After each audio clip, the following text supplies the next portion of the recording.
Good afternoon. I'm Congresswoman Terry Sewell, and I proudly represent Alabama's 7th Congressional District, which includes the historic cities of Birmingham, Montgomery, my hometown of Selma, Alabama. I am also proud to serve as ranking member of the Subcommittee on Elections for the House Administration Committee. Today, on National Voter Registration Day, it is with great pride and great purpose that I stand with my Democratic colleagues to reintroduce the John Robert Lewis Voting Rights Advancement Act into the House of Representatives. Generations of Americans, many in my hometown of Selma, marched, fought, bled, and some even died for the equal right of all Americans to vote. It was their sacrifice that brought us the Civil Rights Act of 1964 and the Voting Rights Act of 1965. But today, we know that old battles have become new again. Indeed, their legacy and our very democracy is under attack. Across the nation, extremists are working to restrict voter access, undermine faith in our election system, and dilute the power of the black vote and minority voters. We are now 10 years removed from the disastrous Shelby County versus Holder decision, when the Supreme Court gutted the Voting Rights Act. And in those 10 years, we've witnessed relentless attacks on voter access, closing polling stations without notification, bans on early voting and vote by mail, strict ID requirements, purging of voter rolls, and the list goes on and on. Just this past year, we've seen state legislatures introduce at least 322 bills to restrict voter access in 45 states. Throughout the past decade, one thing is clear. The fight for voting rights is as urgent today as it was a decade ago. Named for our late and amazingly great colleague, civil rights hero, John Lewis, the John Lewis Voting Rights Advancement Act would restore and modernize the full protections of the Voting Rights Act. It would protect the rights to vote, strengthen our democracy, and ensure that every American has access to the ballot box. The right to vote should never be partisan, but sadly we know that is no longer the case. So I asked my colleagues, what's changed?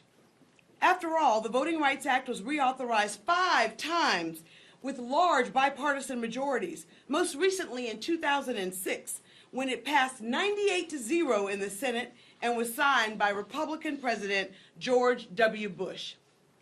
There is no reason that the effort to restore full strength of the Voting Rights Act should be any different. The refusal of my Republican colleagues to come to the table is a testament of the extremism that infiltrates their party. I want to thank the members who have joined me today, all of whom have been great partners in this fight. Their presence sends a clear message. Democracy and Democrats are united to protect our democracy and safeguard our sacred right to vote. You know, it was our friend, our late colleague, John Lewis, who, stricken with cancer the last time he was on the Edmund Pettus Bridge, still stood up, and he said his last words were, "We should never give up, never give in, keep the faith, and keep our eyes on the prize." So we Democrats, House Democrats, are ready to get into some good trouble as we reintroduce the John Robert Lewis Voting Rights Advancement Act. It gives me great pleasure to announce the next speaker from the Republic of Brooklyn. Did I say it right? None other than our House Leader, Hakeem Jeffries. Well, good afternoon. Thank you, Terry, for your incredible leadership. We know Terry is substantive and smart and strong and strategic. Of course, a Southern Belle from Selma, and we appreciate all that she's done in a wide variety of areas, but particularly in this area of advancing the incredibly important cause of voting rights in America. Voting rights shouldn't be a partisan issue. It's not a Democratic issue or a Republican issue. It's an American issue. The right to vote is sacred. It's central to the integrity of our democracy, to the principle of free and fair elections, and of course to the principle of government of the people, by the people, and for the people. It begins and ends with the right to vote and ensuring that the people are able to determine those individuals, such as members of Congress and the president and governors and state legislators, who have the privilege of serving in office on behalf of the people. The system does not work unless there is an unfettered right to vote. That is why the John Robert Lewis Voting Rights Advancement Act is so central, because we have to repair the damage that was done by an out-of-control Supreme Court in 2013 with the Shelby versus Holder decision. This right-wing extremist Supreme Court in 2013 unleashed an epidemic of voter suppression in the United States of America. And the John Robert Lewis Voting Rights Advancement Act is designed to address that epidemic and end it so that we can open up free and fair elections for every single American in every single zip code in this country. We have an incredible array of leaders within the Congress on the House Democratic Caucus side who represent every single asset, every single facet, every single component within the House Democratic Caucus family, because this issue unites us. It should unite the Congress. This should not be a partisan issue. As Terry Sewell mentioned, the Voting Rights Act traditionally has been very bipartisan up until recent events and certainly the Supreme Court's decision in 2013. It was, of course, signed into law by President Johnson, a Democratic president, with big bipartisan majorities in the House and in the Senate.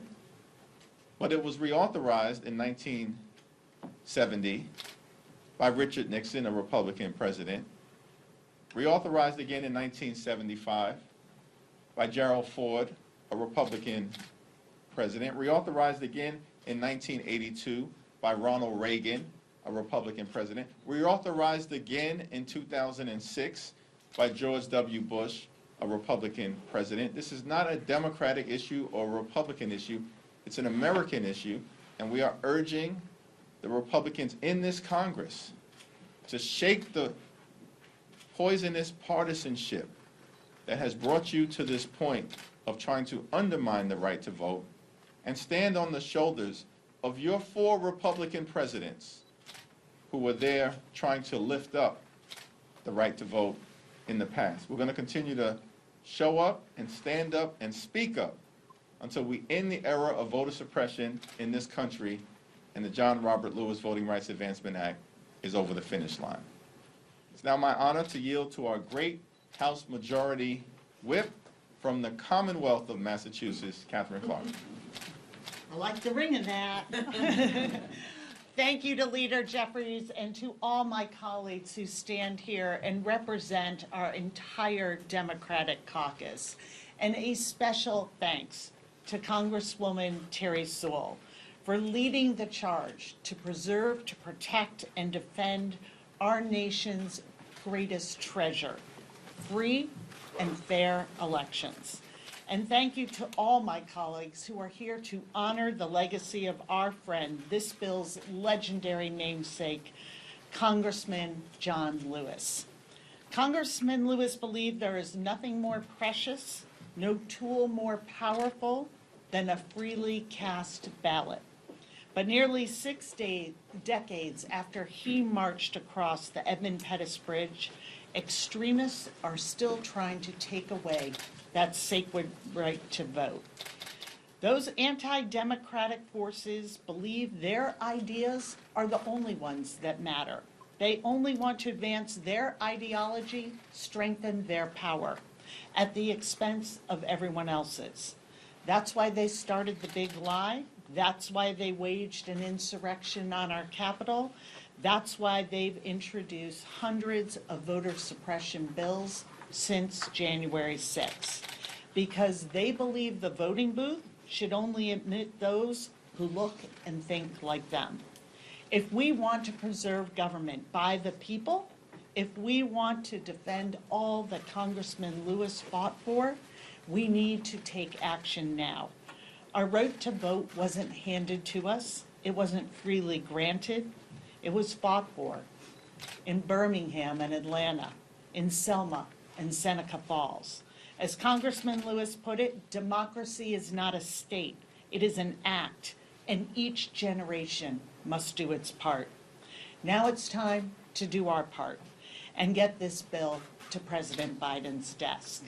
And our great partner in fighting for equality and justice and the right to vote is our caucus chair, Pete Aguilar. Thank you so much, Whip Clark.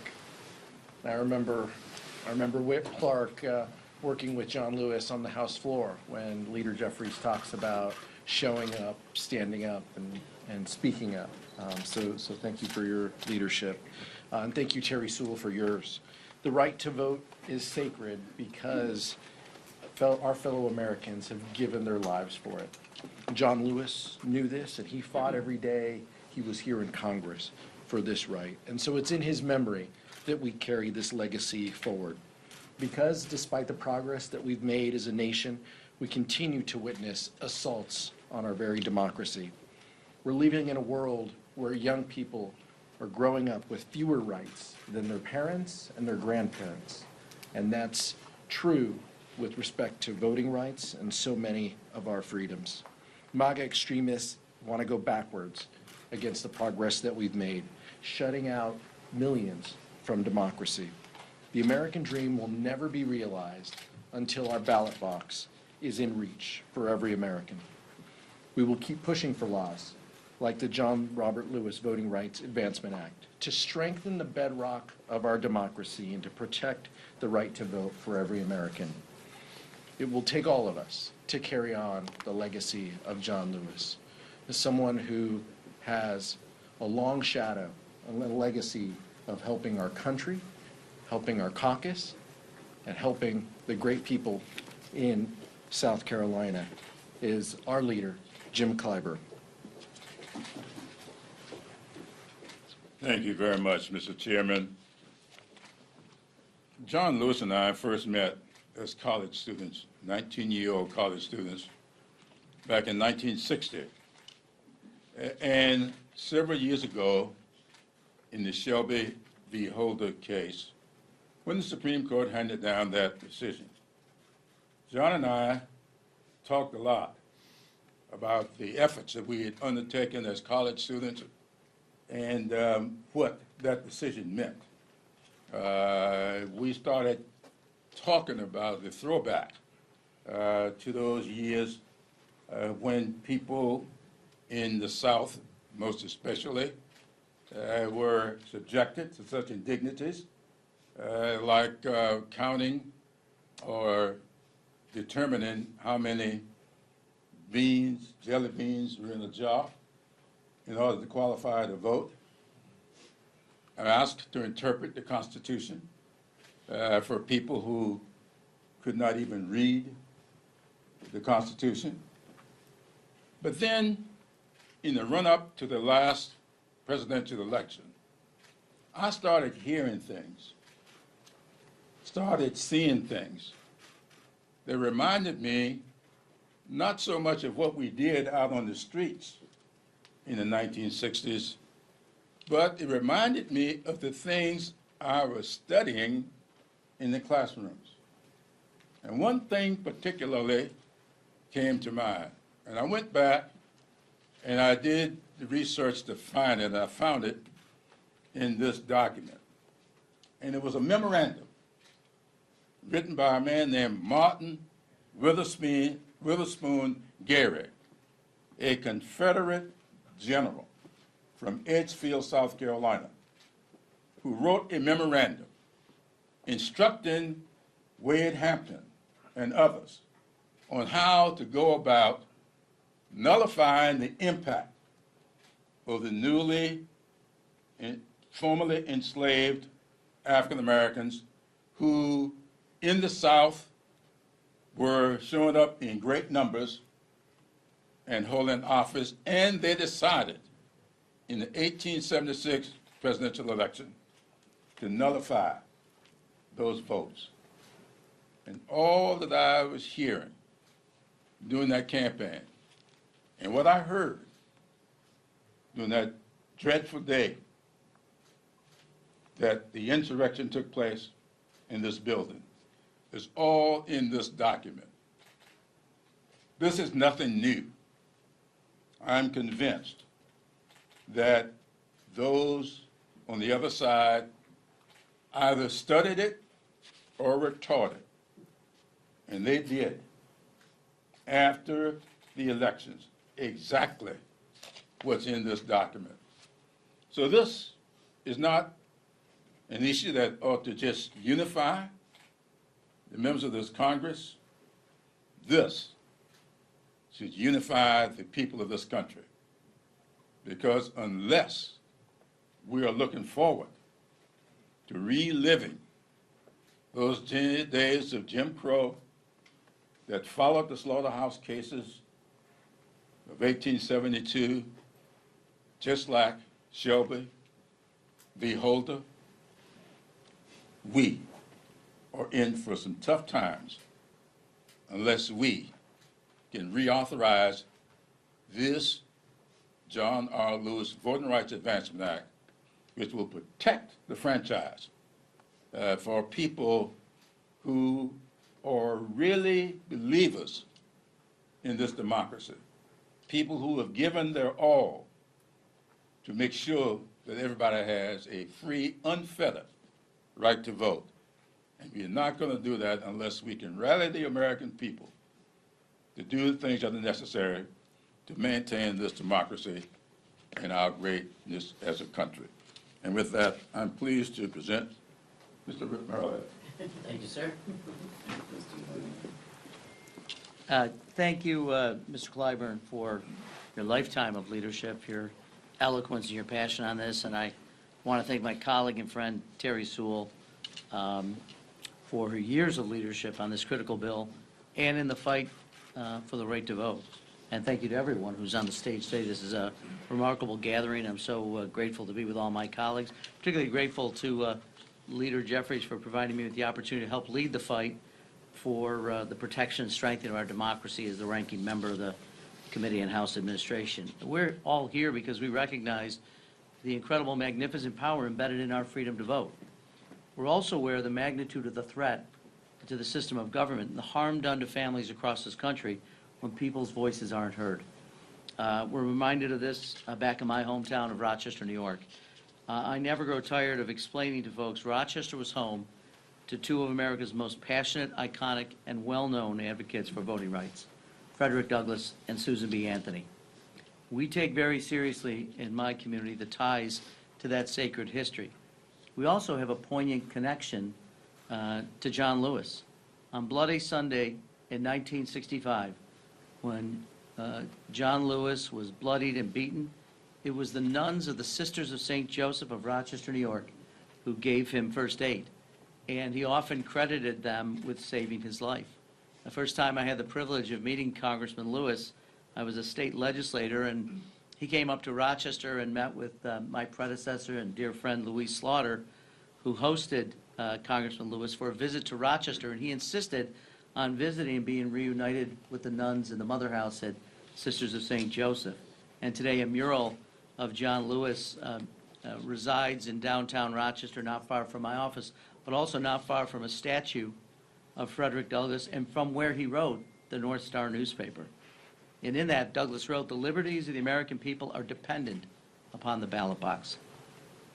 And after being arrested in 1872 for having the temerity to cast a ballot for president, Susan B. Anthony said, "Our democratic Republican government is based on the idea of the natural right of each individual member to a voice and a vote in making and executing the laws. Some of the most effective protections of those natural rights and those liberties have been taken away. The threats to our democracy are intensifying, from restrictions on voting to dark money to extremism to misinformation to election deniers. We are here today because those attacks must not go unanswered. democracy must prevail. The John Lewis Voting Rights Act, together with the Freedom to Vote Act, which we introduced earlier this year, will restore the Voting Rights Act, strengthen our democracy, and ensure every single eligible voter in this country's voice is heard. We will fight for these bills because we believe in our core that democracy works best when and only when everyone's voice is heard and everyone participates. As Frederick Douglass and Susan B. Anthony once did, it is now our turn to ensure every American has an equal say in the decisions governing our lives. We will honor their legacy and the legacy of Congressman John Lewis. We will pass the John Lewis Voting Rights Act. We will pass the Freedom to Vote Act, and we will continue moving forward in the fight for free, fair, and equal access to the ballot for all Americans. Thank you, and I now want to call up the dean of my delegation from New York, a longtime friend and colleague, Jerry Nadler.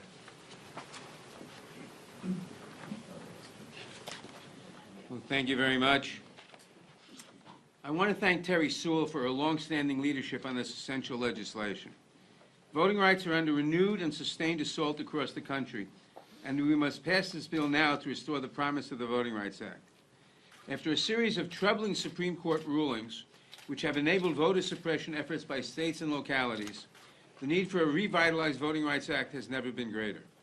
It has been a decade since the disastrous decision in Shelby County versus Holder, which gutted Section 5 of the Act, and Democrats have been fighting ever since to restore and strengthen this foundational civil rights law. But we have not, and we will not stop fighting until we succeed. It took almost 100 years after adoption of the 14th and 15th Amendments before Congress finally fulfilled the promise of those amendments by passing the Voting Rights Act in 1965. It took a sustained campaign by our beloved late colleague, John Lewis, Dr. King, and other champions of the civil rights movement before Congress did its constitutional duty. We cannot let their work go in vain. The Voting Rights Act was designed to enforce the Constitution's guarantee that all Americans be allowed to vote in fair elections, free from racial discrimination by the state. While in many ways the Act achieved its aims, the threat to voting rights and American democracy remains and has continued to evolve. For example, within hours of the Shelby County decision, various states moved to adopt draconian voter ID laws, which had already been declared unconstitutional before Shelby County. Others co-opted the redistricting process following the 2020 census as part of their ongoing attack on voting rights. Just look at Alabama, which has continued to this day to brazenly resist drawing a congressional district map that provides black voters a fair opportunity to elect candidates of their choice, in open defiance of a Supreme Court decision finding that its initial map had a racially discriminatory impact. An elected government that does not accurately reflect the participation of all American voters regardless of race is no true democracy. Our Constitution demands that we do better. As ranking member of the Judiciary Committee's Constitution Subcommittee at the time, I helped lead bipartisan efforts in 2006 to reauthorize the Voting Rights Act, and it passed the House overwhelmingly by a vote of 390 to 333. The Senate followed suit, passing it 98 to nothing, and President George Bush signed it into law. Sadly, that seems like ancient history now. But updating and strengthening the Voting Rights Act to address the current challenges is a moral imperative, and there is no time to waste.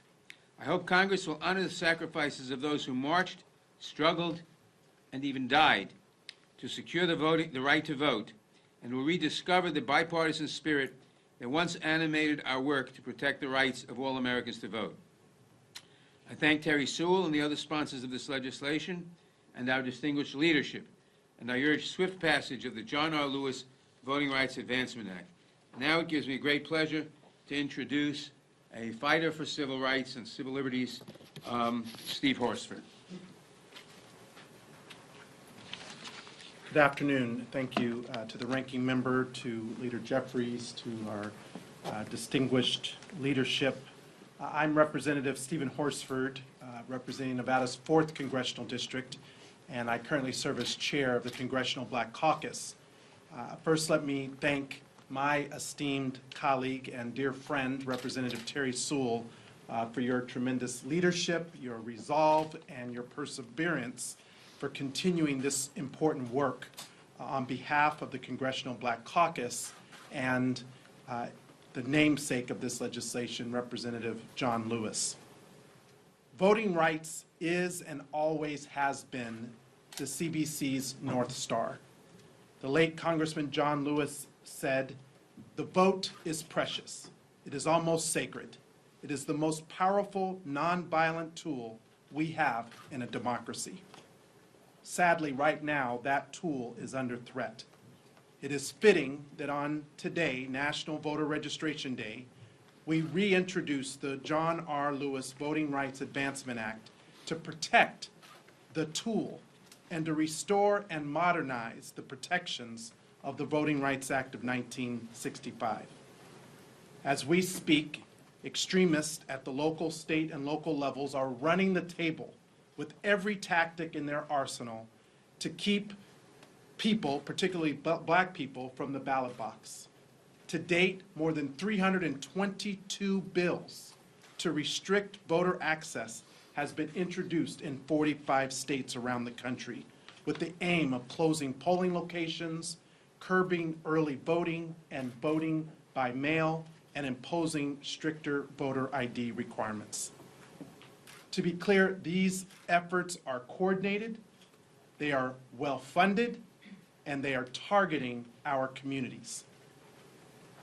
It was about a decade ago, I was here as a freshman member that year, 2013, when the Supreme Court struck down key provisions of the Voting Rights Act, and it was here where we talked about and reintroduced the Voting Rights Act then. 10 years later, the first time in 40 years, over 40 years now, Republicans have not worked with Democrats to reauthorize the Voting Rights Act, as Leader Jeffries has said. The question is why? Why now?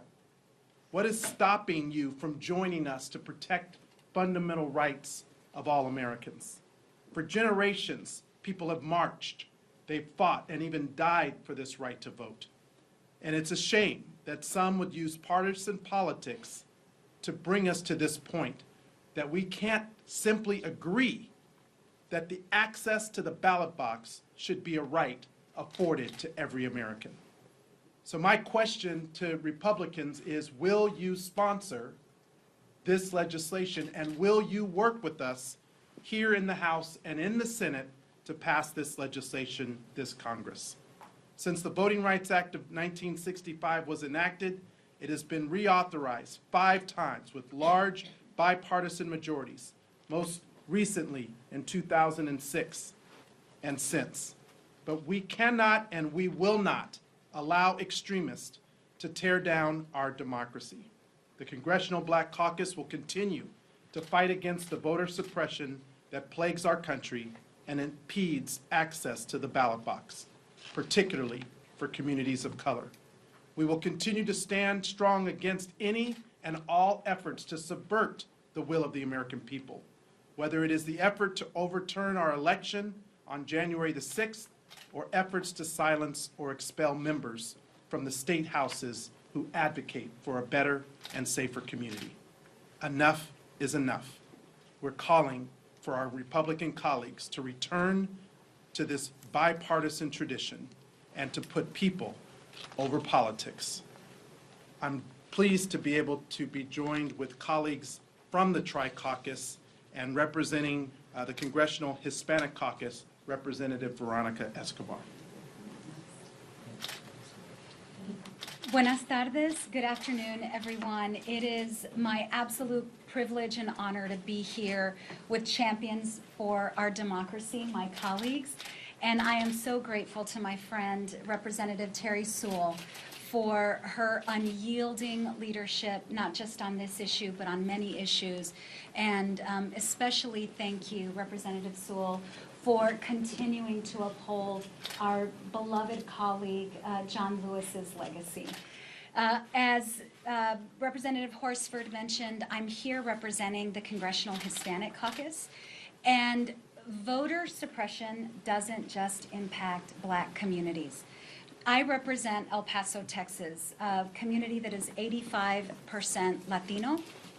And going on right now, this week, in the state of Texas, is a lawsuit, a trial over Senate Bill 1, a voter suppression bill that Texas House and Senate leaders rushed through the state legislative session on the heels of Donald Trump's lies about a stolen 2020 election and about widespread alleged voter fraud that they could never prove. But the facts and the truth, unfortunately, don't matter to many of our Republican colleagues. They are deeply motivated and pushed and controlled by extremism. It is an extremism that is causing them and inspiring them to take control of all levers of power, regardless of the consequences, so they can push through their extremist agenda all over the country. There are consequences in states like mine to not having voter protections. The last election in Texas, 1 out of every 8 mail-in ballots was rejected. I had constituents who weren't even informed that their early voting ballots were rejected. They had to read their names in a newspaper article when local journalists covered the rejection of their early mail-in ballots. The processes put in place by the Texas state legislature are so onerous that my team and other local leaders' phones were flooded with calls of people needing help in order to fill out their mail-in ballots. And we had traditional organizations who wanted to help, but who are barred from helping now. So that when you think about the tens of thousands of people in Texas, in my region, in my community, whose votes were denied them because of the Texas state legislature, that is voter suppression. And it's intended, again, so that extremist Republicans can have and amass as much power as possible to push their extremist agenda, which is why I'm so proud and privileged to be here with champions for democracy like our next speaker, another great caucus leader who will be we will all be unrelenting until every American has the right to vote in a free and fair election. Help me welcome Judy Chu. Thank you so much. Yes, I'm Congressmember Judy Chu from the 28th Congressional District of California and chair of the Congressional Asian Pacific American Caucus, or what we call CAPAC. I want to thank my colleague, Congressmember Terry Sewell, for reintroducing the John R. Lewis Voting Rights Advancement Act today. And I want to thank my tri-caucus partners in the Congressional Black Caucus and Congressional Hispanic Caucus for standing together to strengthen voting rights for all communities of color. As chair of CAPAC, I know that Asian Americans, Native Hawaiians, and Pacific Islanders, or AANHPIs, are no stranger to the need for voting rights protections. For 60 long years, the Chinese Exclusion Act of 1882 prevented Chinese Americans from even becoming naturalized citizens, just so they could prevent Chinese Americans from voting. This kept us from the decision-making table and left a dark legacy of disenfranchisement, hurting our community's ability to access the American dream. But today, 10 years after the devastating Shelby versus Holder Supreme Court decision gutting key components of the Voting Rights Act, we're seeing a return to this dark period. For instance, in certain states, there's been criminalization of individuals and groups assisting with voter registration and the withdrawal or denial of multilingual ballots and translators at the polls. In fact, in recent history, in one of my local cities, the election itself was challenged simply because a poll worker talked to a voter in the same language. These shameless voter disenfranchisement tactics especially hurt those in the AA-NHPI community, over a third of whom are limited English proficient and need that multilingual support to exercise their right to vote. These attacks on our immigrant communities, along with other voter suppression efforts such as aggressive gerrymandering, restrictive voter ID laws, polling location closures, and restrictions on early voting, weaken our democracy by limiting who can make their voices heard. Self-interested politicians continue to split up or pack Black, Latino, and AA-NHPI voters into districts that prevent communities of color from electing the candidates of their choice. Well, we're here to end that. The John R. Lewis Voting Rights Advancement Act will protect and strengthen the right of all Americans to vote so that we can have a say in our democracy. So we are here today to say Congress must do its job, pass this critical bill, and ensure that all Americans, regardless of race, age, or language proficiency, have access to the polls so that they can exercise their fundamental right to vote. And now, I would like to turn it over to the author of the most comprehensive bill to preserve American democracy, Congressmember John Sarbanes. Thank you very much, Judy, and thank you to Terry Sewell. I've known Terry for almost 4 decades, and I'm pretty sure she was... You're not telling our age. I'm pretty sure that Terry was born fighting for justice, and she's still doing it to this day by being the lead sponsor of the John R. Lewis Voting Rights Advancement Act. And I know she had to leave, but Representative McClellan is the author of the Virginia version of the Voting Rights Act, which is very important because it shows how this continues to bubble up across the country as an important priority, and we are trying with this bill to embrace that energy here in Washington. I'm privileged to co-chair the Task Force on Strengthening Democracy here, and I can tell you we've been watching surveys over the last few years that show that there is increasing anxiety among the American people, regardless of their political affiliation, about the state of our democracy. They want us to invest in it. They want us to strengthen it. They want to have confidence that when they get up to go vote on the morning of that day, that transaction is something that can happen without obstacles being thrown in their way. Voting rights, and John Lewis certainly understood this, voting rights are human rights. If we don't stand up for voting rights in this country, it sends a message around the world that maybe we're falling away from our responsibility to fight and stand up for human rights. So everything is connected, and certainly Congressman Lewis understood that. Everything he said communicated this idea that we are all stitched together in one fabric. So today we're reintroducing this very, very important piece of legislation. It has advancement in its name for a reason. It is advancing voting rights at a time when we're seeing rollbacks, not just at the state level, in ways that call to mind a time that Congressman Clyburn described, but we're seeing a rollback in the Supreme Court. So while those rollbacks are underway, we are here to declare that our efforts to continue the advancement of voting rights will continue. And again, I want to thank Terry Sewell for her absolutely tireless and persistent leadership in this space for so long. And Terry, I'll let you close this out. And I know votes were just called. We do have time for one question, if anyone has a question. Eugene. Hi, Congresswoman. My question is, what is your strategy to get Republicans on board? Well, it's quite simple. Change never happens in the halls of Congress. It bubbles up from grassroots activism. So we need to mobilize and organize in every community. The reality is that voting rights wasn't partisan up until 10 years ago.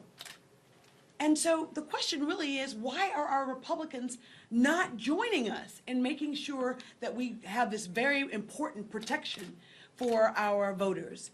You know, I was asked the question about the Milligan case because that was a bright spot in the Supreme Court. They ruled that Alabama needed to create another majority-minority district or something quite close to it. Why? Because of voter dilution. It happens all across the country. It's not just voter suppression, it's also diluting the strength of black voters and minority voters across this nation. And so House Democrats are here to say no more. We're putting a stake in the ground. We're doing exactly what John told us. Never give up, never give in.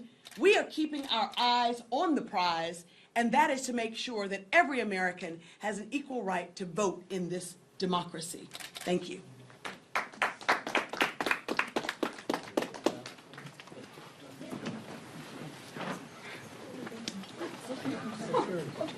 I got